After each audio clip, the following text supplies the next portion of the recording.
Hi all, Sophie Robertson at TEN13, here for next installment in our Spotlight series. Delighted to be joined by Steve Sachs. Steve, thanks for joining us. Oh, pleasure to be here. Yeah, we're just going to have a chat for half an hour. We're going to unpack your brilliant career history and angel investing story. I was fortunate enough to have a sneak peek at some of the slides you've prepared in this space. You've obviously given a lot of thought, so I think there'll be some really valuable insights for everyone. So thank you for sharing. Well, I'll do my best. It hasn't always been as planned as what it might look like on the slides, but we'll see what we come up with. Yeah, no, we'll just start with a few quick fun facts. So how long have you been investing in early stage technology? It's been 16 years now. Yeah, wow, great. How many in the portfolio? There's about 40 active businesses and about another probably dozen that have either exited or failed. Yeah, right. It's a big list. And what stage? What's your sweet spot? Look, primarily it's been relatively early stage, seed stage. In the past, I've primarily looked at businesses that are in market, have some kind of revenue that you could actually determine if they've got traction or not. More recently, probably it's expanded a little bit out of there, and there's a few pre-seed and a couple later stage businesses. But for my direct investments, I try and stick in the seed space mostly, and then I use funds to get the really early stage and later stage exposure. Yeah. Okay, that sets the scene nicely for us. So can we just learn a little bit more about you, where this all began for you? Take us back to some of the early days. Righto. Well, if we go back to the really early days, I grew up in Los Angeles. I was a total geek and nerd, very into electronics. When the first home computers came to market, I begged my parents for the new Apple II computer, which eventually they broke down and got for me, and just loved it. Spent all my time on it. This was when I was about 13, playing early games a lot as well. And eventually, I taught myself to program and decided to have a go at writing a game myself, and which I did. And I thought, well, this is as good as some of the stuff that I've been playing, so maybe I can get it published. So I cut half a dozen floppy disks and stuck them in the mail off to a bunch of publishers who one came back and said, yeah, we'd love to publish it. Can you sign this royalty contract? Which of course I was 14 at the time and had to get my parents to do it. Yeah. But that was not a great success, but it went okay. But they asked me to write another one, which I did. That was published, and it was a lot more successful. And so that was my summer job, so to speak, because it funded me for the next few years while I went through university. So that was an exciting time. I didn't really think it was a big deal until I got contacted by a journalist for the American Airlines magazine who wanted to write an article about computer geniuses or something like that. And so Yeah. suddenly I came back from summer holidays to school, and all these kids came up to me. I said, oh, we were flying back from holiday somewhere, and I saw your picture in the magazine, which was kind of funny. So I guess I was an entrepreneur from an early stage. I went on to study computer science at Berkeley, and then I decided to take a job at what was still a pretty small software company called Oracle in Silicon Valley. How small was it back then? They had just IPO'd, so Okay. there were probably a few hundred employees in the Yeah, wow. States. And after a year and a half there, I asked their head of international if I could get some international experience and come down to Australia and work for a while. And he said, sure, I'm sure they'd love to have you. So 4 or 5 months later, I was at Oracle's headquarters in Sydney with about 30 staff. So it was very small. And I was in the fortunate position that I had been working on building some internal systems at Oracle that actually became their accounting and ERP products. And they decided to launch that as a product just a few months after I arrived down here.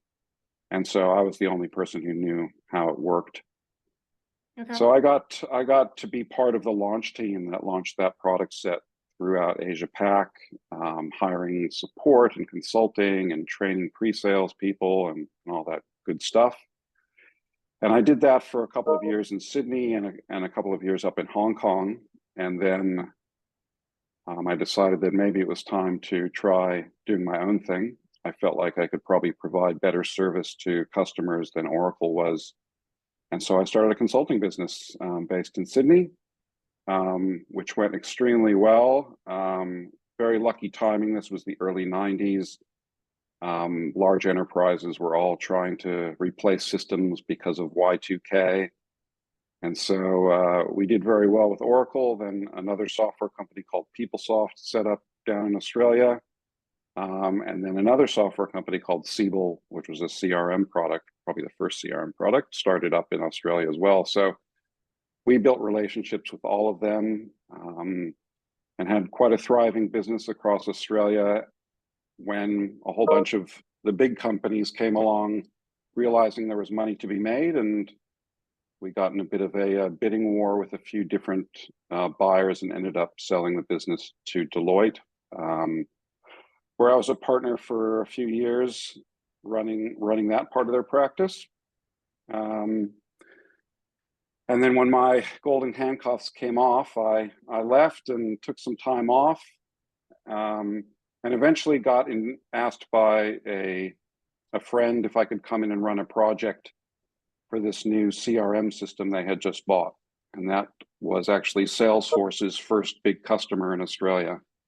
So I got exposure to the world of SaaS pretty much as it was born, Wow. which at the time thought, wow, this is amazing. I can stand up a new CRM system in 6 weeks, whereas previously with on-premise systems, it took 6 months at best, which I thought was really exciting. Wasn't sure there was any way to make money out of it and was a bit burnt out on tech. So I took some time out of the space and randomly started a women's fitness franchise that we brought out from the US.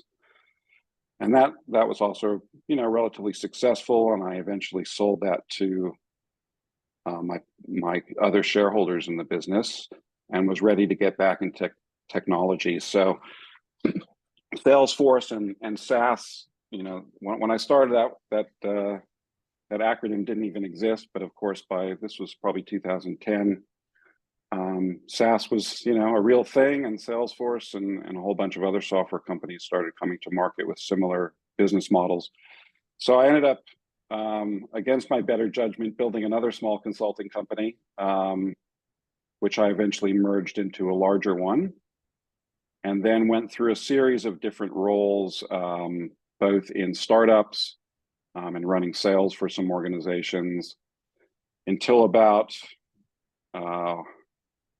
must be about 5 years ago now. I thought, okay, well, I've had enough of this. I had done okay in some investments, and I decided to just focus more on getting involved in the startup world, mentoring some founders, and obviously investing in a bunch of them as well. Yeah, well, it's great to have you part of the Aussie startup ecosystem. Glad you stayed here, given Thrive so long ago. So keen to dive into that angel journey. You've been doing it the past 16 years, I believe you said. Like, how did you get started? Look, I kind of started when I had this franchising businesses, and my partners in the business were also doing some private equity and VC type stuff. So there was deal flow. I had always been curious about the space, but didn't know much about it. And of course, when I started my companies, there was virtually no startup community in Australia, so I was unsupported. And I wouldn't say it was mature, but there was a lot more activity, I think, by then than there had been 10 years prior. Anyway, they were seeing deals, and two came up that I thought were kind of interesting within a couple of weeks of each other. So I tipped into both. Okay. And one was a great success and one was a spectacular failure. So that's kind of how it goes. Yeah. And then over the next kind of few years, it was more opportunistic. There was no real strategy. I'd come across a founder or a company that was interesting, and when they were ready, or if they were ready, I'd tip in some capital. While those first two, neither of which were in a domain that I really knew, the next probably 4 or 5 after that were all software-based businesses, B2B, stuff that I really understood. And again, some great successes and some failures in there as well.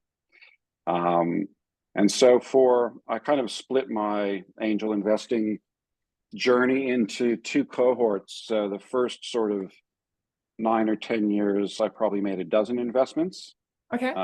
with no particular strategy or focus. And then in about 2019, so maybe 5 years ago, I decided, okay, well, I want to get a little bit more serious about this. I need to think about, how I'm going to allocate funds, what types of investments do I want to make, and became a lot more structured about it. So I've got that cohort 1, which was my first fund, if you want to call it that.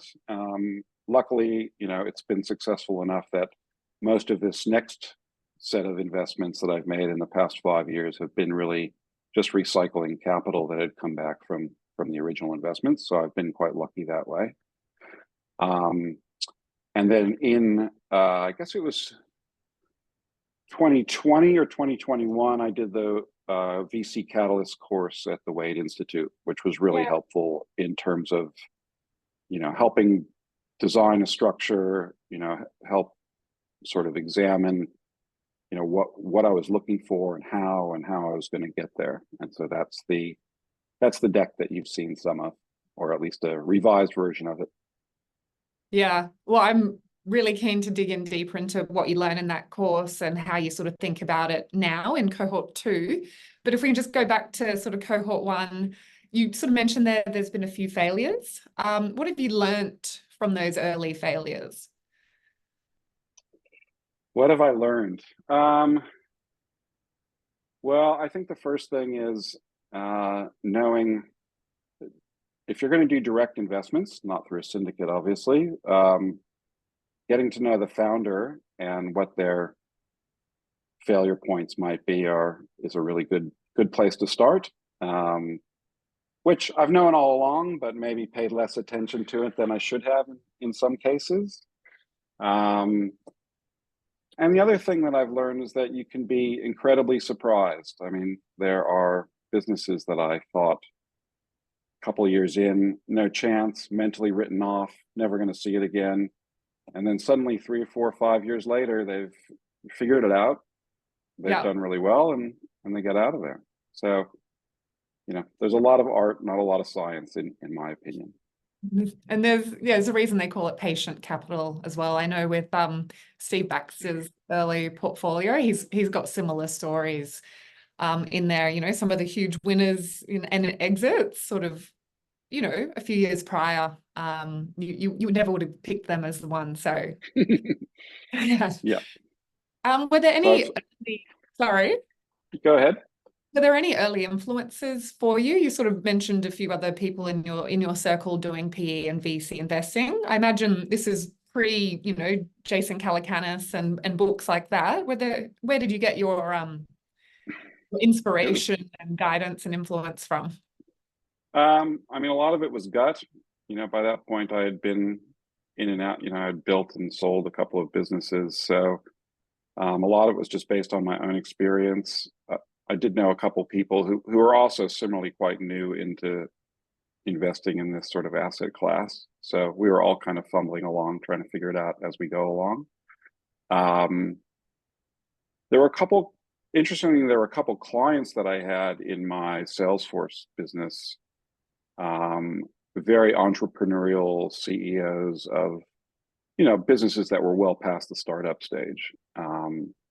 And I took some really interesting learnings from them, and hearing, once we'd build a relationship and I'd deliver projects for them and stuff, I could actually sit down and have real talks with them. And sometimes I got some real great insights from stuff that they learned along their way.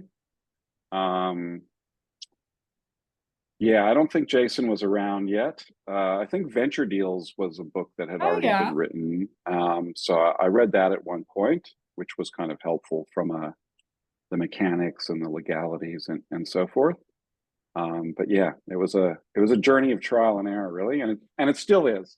The difference, of course, is now there's all sorts of resources and communities supporting this sort of ecosystem than there were back then. Yeah, it's dynamic, and yeah, you can never get bored here if you're a continuous learner. So it's a good place to be. So Mm. can we fast forward to today, or the sort of past 5 years? Like, what Yep. is that investment thesis that you've crafted? Um, so as I said before, I feel like my sweet spot is in that seed stage. It's at a point where a company's far enough along that they have a good idea of what they're trying to solve and hopefully have some customers. But there's also still a lot of upside if they do well. Um, so my thesis kind of focuses on that stage. I'm very agnostic. Like my background is software, B2B, selling to enterprise. So I have kind of a personal bias or leaning, or probably better depth of understanding than most people do for businesses in that sector. But I am trying to get a spread. And so when I invest through 1013 or Angel List or one of the other syndicates that I'm involved in, I generally use that to find other types of businesses that maybe I don't understand the domain so well, but I'm hopeful that the syndicate leads know what they're talking about and follow with them. Um, I try and stay away from negative impact businesses. Yep. I'm not really a focused impact investor, but I'm also not, you know, investing in laser beams and stuff like that. Um, what else can I say about my investment thesis? Can we I mean, I do allow for crazy. I've backed friends who I trust, whose businesses I know nothing about, but just on the basis that you know I trust them and let them give it a shot. And really, in the last 5 years, I've also focused a lot on trying to get gender equity, or at least diversity, in my portfolio. So probably hit 40% now of the portfolio have one or more female founders in them, which I think is probably also good for the long term, besides helping the other half of the population. Yeah, there's all Um, the data out there on female founder teams and performance as well. So and then I think, more broadly I've set limits on how much I'll invest in risk capital in this yep. asset class, because obviously I have other investments in, listed and more staid markets. And to get some exposure outside that seed stage, I've invested and become LPs in a couple funds that either invest extremely early stage or, more in the growth stage and, Series B and subsequent to that. Yeah, so it's part of your diversification strategy. Okay. Yep. Capturing it at different stages. And then what do you think about like diversifying over vintages? Yeah, look, I mean, I think that's a good thing. So this last 5 years, I was probably a little bit heavier investing in the early part, and then the last 2 years were a lot quieter, like they have been for most people. And I've done a couple investments this year. So of that sort of 40 or so that are operating, they've been spread across the pre-boom, the peak. Yeah. In some cases, I probably overpaid for things, and then some more downright near at the bottom. Well, I think we're at the bottom. So yeah, and I think trying to spread it over a couple of years and is important. And I think probably it's a very different approach than that first 10 years when it was very opportunistic. I didn't really pay attention to where we were in a cycle. Portfolio theory says you should invest the same amount in every investment. I did not do that at all. I had high conviction in some and put a lot of money in, and others were just more let's roll the dice on this one with a small check. Whereas past 5 years, I've tried to keep it a little bit more consistent. Yeah. And what do you think about diversification across geographies? That's a great thing. I mean, part of my reason for investing now, part of my why is really, I'm just trying to give back. I'm too old to have the energy to start my own business. So I live vicariously through founders. And if I can help them by introductions or just sharing experiences, that's great, because none of that existed when I started my first company. And so as a result, I'm probably more weighted to Australia than I should be, from a geodiversity. But I'm an LP of a fund in Israel. I'm an LP of a fund in the US, and I've made some direct investments in the US. So to the extent it's possible, absolutely. But it's challenging. Yeah, well, and it goes into your why as well. Like, it sounds like you've got a lot to offer to the companies you're backing, and you sort of want to pay it forward. So it makes sense that you're doing that in your home ground, and we thank you for that. Well, look, I mean, compared to where the ecosystem was even 5 or 6 years ago, it's extraordinary how much it's moved forward here in Australia. Yeah, no, there's some great momentum. And so some of you, it sounds like you're sector agnostic, but are there any sort of emerging themes you're really trying to go down the rabbit hole on and learn more and, see opportunities? Yeah, well, it's no longer an emerging thing, but I started investing in AI and ML companies probably 4 years ago. Yep. So I have a few investments in that. Now it's so busy and crowded, I'm not sure that there's necessarily an edge to find. So that's been of interest, and it still is. It's just kind of exploded to the point where you don't even know what to look at anymore.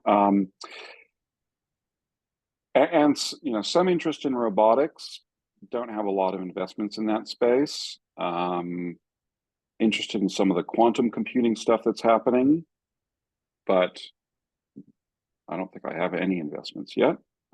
Sort of a watching brief, but there aren't a lot of opportunities yet for that.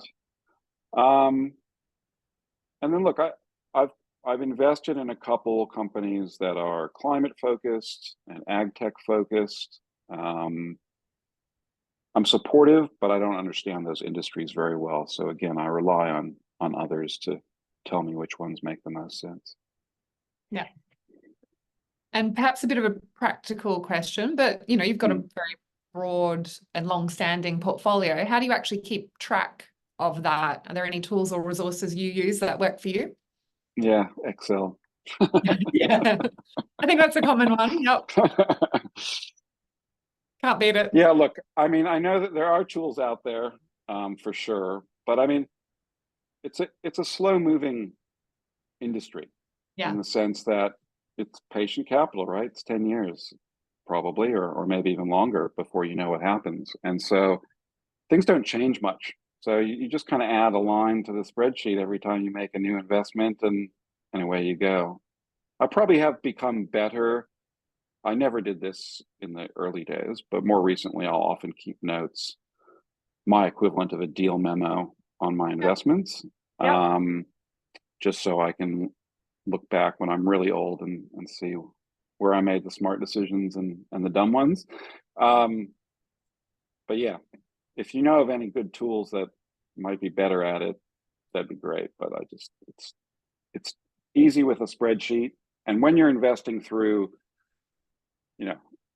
you guys have your own portal, AngelList have a portal, our crowd has a portal. So there's really no consolidated place that I could look for all this information anyway. I have to go around. So Yeah, plug into everyone else. Yeah, no, well, I'm still looking for the holy grail of how to do it, and I'll let you know when I find it. Great. Maybe you should enhance the TEN13 portal so I can add investments from outside TEN13 and look at it all in one place. All right, it's actually not a bad idea. I'll take that one on notice.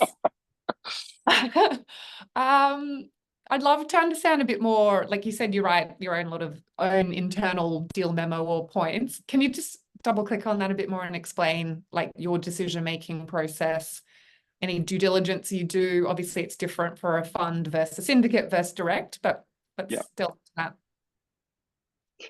Um, a lot of these companies, there isn't really a lot of due diligence to do in the early days. It's really about, is this founder tenacious, persistent? Do they have hustle? Are they coachable? Do they have a connection to the knowledge or domain or market that they're trying to get into? Is this somebody I would buy from? Just like when I used to hire salespeople, it's like, is this somebody I would buy from? Because if not, they're going to probably struggle to sell to anybody else as well. So a lot on the founder. If I understand the industry, it makes it a lot easier. If I don't, I'll often do a little bit of research apart from what they tell me the industry is about. But then it's a lot about, who are your customers? Are they using it? Are they realizing value from it? I mean, obviously there's what's the problem you're solving and here's the solution and stuff, which is all great. But do you actually have customers that are using it and starting to realize value? Because if that's happening, then you're at a good start. Yeah. Um, You'll keep still going? yeah, no, I can keep going. No.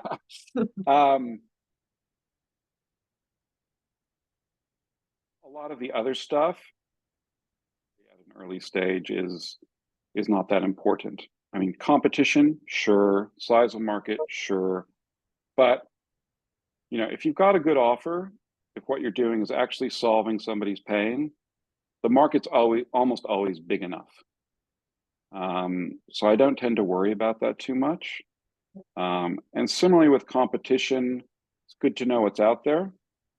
But if you're solving the problem better, faster, cheaper than somebody else, then there should be an opportunity for you. And I guess the lesson that I've learned probably later in the journey has been getting an understanding of how much more capital they're going to need to raise. For two reasons. One is, how far am I going to get diluted down the road if I don't keep topping up? But also more importantly, I guess, in the nearer term for these businesses is where are they going to get that next round of money? So if this investment has a whole bunch of angels in it, but no institutional money, when they need to raise the next round, are they going to have to start from scratch? Or is one of this group of investors going to, lead the next round or be able to introduce them into a fund or some kind of institutional money? And I think that's, especially over the past couple of years, that's become incredibly important because most of these businesses do need, if you're looking at it as a kind of VC type investment, they are going to need more capital. Having said that, there are times when I'll invest in a business that I don't think is venture available because maybe their market's just not big enough or for whatever other reason. But as an angel and early stage investor, it's okay. Like, as long as you go in thinking, all right, well, this probably will be they might top out at 10 million of revenue and they might sell their business for 50 million. If you're an early stage investor, you can still do extremely well out of that, even if they don't become, a $1 billion business. And kind of having, most of the VC type, most of the startup land emphasis is toward finding and investing in sort of venture scale type businesses. And I think, and Australia is probably even more so than say North America, most of them are not going to be venture businesses, but that doesn't mean you can't do extremely well as an early stage investor by investing in them.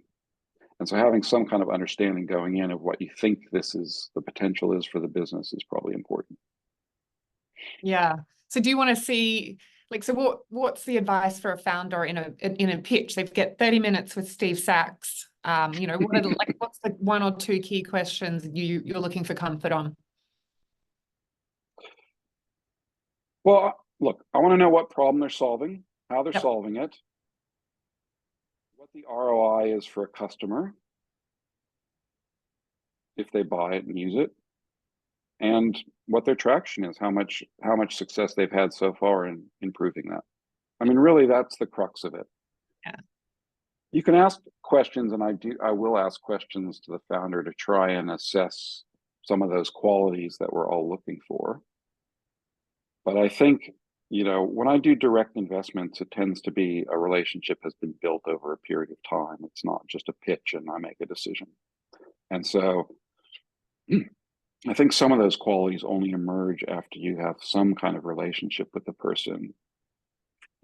Prove to me that you're persistent isn't going to kind of come out in a 30-minute pitch. So I tend to use signals, but probably not question too much around that kind of stuff, and really just spend some time with them. Yeah, it's a good reminder, right? That it is a relationship business. You're on that cap table on a journey together for a long time. And that first time you meet someone's not the time you're going to sort of close them as an investor. It needs to be built and go on the journey together. And I think, to go back to your question, I think, it's important for founders to also understand their own ambition. It's a waste of time to go pitch to, Blackbird or Square Peg or any of the big boys if you don't have like a crazy idea that has a crazy big potential. And so if your ambitions or your market or whatever is not at that scale, don't waste your time. Go find investors who will back you in what you're doing. Very good. So angel investing, Yes. is there anything you think people get wrong about angel investing? Well, I mean, part of it's what we were just talking about, which is as an angel investor, you can still do quite well, even in investing in a successful business, even if it's not $1 billion business.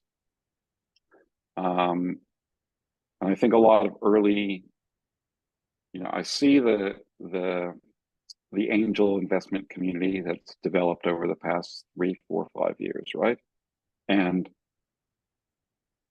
a lot of them are much younger than I was when I did my first investment. And 10-year horizon when you're 25 is a long time. And I think angel, early investors, people who are just starting the investment journey really forget that, yeah, you might get lucky, you might get an exit in 3 or 4 years, but chances are really you'll probably get a failure in 3 or 4 years. You probably won't see that money again for 8 to 10. And so that patience and the sense of the duration, I think new investors really need to kind of learn. Sometimes it's, learn by experience, but I often say when people are interested in either startups as starting up one or investing in them, my best return of any investment was going to work at Oracle out of uni. My stock options that I received then, I didn't even know what they were at the time. Yeah. But the ones that I didn't sell for, to pay for my first house that I still hold, I mean, I've got a sort of 700 or 800 times return on them. So go work for a startup, or a scale up, or a pre-IPO company. Be one of the first 100 employees. Get your little slice of equity, and learn about growing a company before you try and do it yourself. And if you want to invest 20 or 50K in these startups now, maybe think about taking a pay cut, go work for a startup for a while, get your equity, and learn about it that way. I don't know if that's the best way to do it, but I do sometimes. Suggest that. Yeah, no, I think that's great advice, right? And it reflects your journey you've had, and a very successful journey at that. So I think that's wonderful advice. What would you say makes a good angel investor? Patience. Look, I think a willingness to open networks is probably broadly is probably the most benefit you can give a founder. So if you're going to be investing but not prepared to introduce them to that great CTO, or the sales guy, or the organizations that can be customers that might be of interest to the startup, look, I just think that's the most important thing. And almost every startup that I've been able to help, sometimes it's sharing experience, but more than anything, it's helping them make connections. So having that quality is important. Don't do it if you're not willing to open that up. And yeah, be ready for a wild ride and potentially a long time before you see a winner. And don't get despondent about early failures, because that's the nature of the asset class. Isn't it? Yeah, no, good advice. And so last question, is there something you're working on or one of the companies in your portfolio at the moment that you want to talk to that's really exciting you? Yeah, sure. So I'm involved in and on the board of a company called Sonant, which kind of started out initially as trying to build metadata layers using machine learning for audio streams, so podcasts, broadcasts, that sort of thing, which they've done, successfully, but they've been focusing on publishers, so the people that actually create the broadcasts or the sports broadcasts and so forth. They've got a great corporate VC behind them, which is Southern Cross Austereo, who's also been a lighthouse customer, who have been absolutely fantastic. And they've made their first stride acquiring some customers in the US, and have done some amazing things with machine learning and natural language processing and so forth. But what they've come to the realization over this year really is that the publishers have no money. It's the advertisers that have all the money. And so they're in the process of essentially pivoting to serve both sides of that market. So both advertisers and publishers, with a concept of essentially AdWords for audio. So advertisers are looking to, the whole audio advertising marketplace is very immature. It's still kind of, they think about it like radio. And so programmatic advertising is really in its very early days, and there aren't a lot of good tools to help advertisers target the audiences that they want to reach. And inside a podcast or a broadcast that you convert to podcast, there's tons of data about what they're talking about. And so, if you're doing a podcast about beer, well, obviously a beer brand is probably going to be interested in advertising. And it's very hard to match those with current tech. So Sonant's really trying to fix that problem, both by providing more targeting information for advertisers, as well as the sort of brand safety and suitability stuff to make sure they're not, a particular brand is not advertising on a show that's talking about something that is contrary to their brand values.